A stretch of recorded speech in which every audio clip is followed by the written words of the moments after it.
Bonjour. Donc, cette fois-ci, capsule 1.2, rationalisation du dénominateur. Ce qu'on va voir, c'est comment rationaliser un dénominateur. Bon, quelques petits rappels.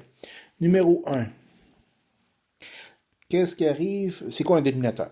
Donc, je rappelle, dans une fraction, le dénominateur A sur B, le dénominateur, c'est mon B. Qu'est-ce qu'un rationnel? Maintenant, et qu'est-ce qu'un irrationnel? Là, je veux rationaliser un dénominateur. Donc, rationaliser veut dire rendre rationnel. Donc, ça suppose que je pars avec un nombre irrationnel. Quelques petits rappels. Un nombre irrationnel, ça appartient à l'ensemble des irrationnels, noté Q'. Et là-dedans, qu'est-ce qu'on retrouve? On retrouve pi, n'importe quel nombre dont le décimal est infini et non périodique. Donc, pi, racine carrée de 2, racine carrée de 3, etc. C'est ça qu'on veut éviter au dénominateur. Donc,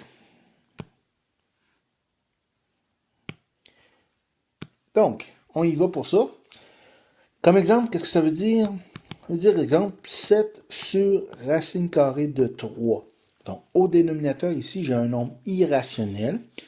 J'en veux pas. Convention d'écriture, j'en veux pas. Je veux avoir un nombre rationnel là. Comment est-ce que je vais faire pour rationaliser le nombre? Donc, très simple. 7 sur racine carrée de 3.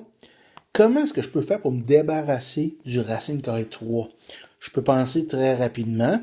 Si je multiplie racine carrée de 3 par lui-même, donc racine carrée de 3 multiplié par racine carrée de 3, ça va me donner quoi, ça? Ça me donne 3. Donc, on fait disparaître la racine carrée. C'est ce que je veux faire. Si ce que j'ai fait là est bon, ben, il l'est pas.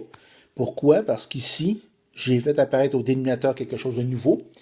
Mais ça fait changer complètement mon équation ou mon égalité. Donc, là, il faut que j'y réfléchisse. Si je multiplie en bas par racine carrée de 3, comment est-ce que je peux faire pour multiplier par quelque chose pour rien changer dans une fraction?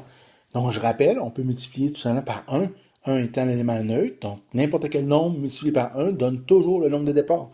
Donc, pour avoir la deuxième fraction 1, ben, si je multiplie par racine carrée de 3 sur racine carrée de 3, ça devrait, donc ça, racine carrée de 3 sur racine carrée de 3, c'est 1.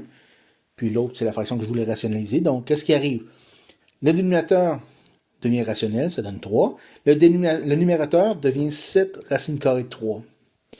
J'ai donc, voilà la réponse, j'ai donc rationalisé mon dénominateur. Un autre exemple,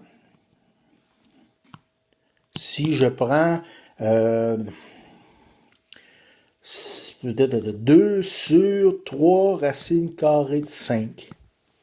Puis on me demande de rationaliser. Comme ça, ici, j'ai un dénominateur qui n'est pas un rationnel, c'est un irrationnel. Donc, comment est-ce que je peux faire ça?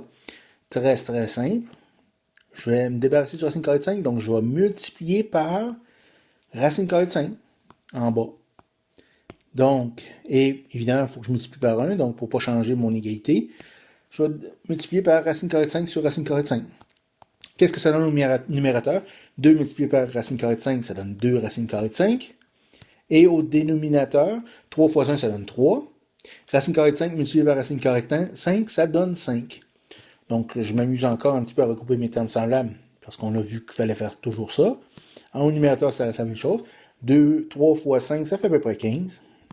Et voilà, je ne peux pas simplifier fraction rien, donc j'ai terminé. Voilà la même fraction. Ça donne le même nombre décimal, mais il n'y a pas d'irrationnel en bas au dénominateur. Si vous voulez valider votre réponse, prenez votre pitonnette, vous rentrez tout simplement 2 divisé par, parenthèse, 3 racine carrée, multiplié par racine carrée de 5. Puis après ça, vous prenez votre réponse, donc 2 racine carrée de 5 sur 15, puis ça devrait vous donner le même nombre décimal. Donc ça, c'est pour rationaliser un dénominateur à un terme.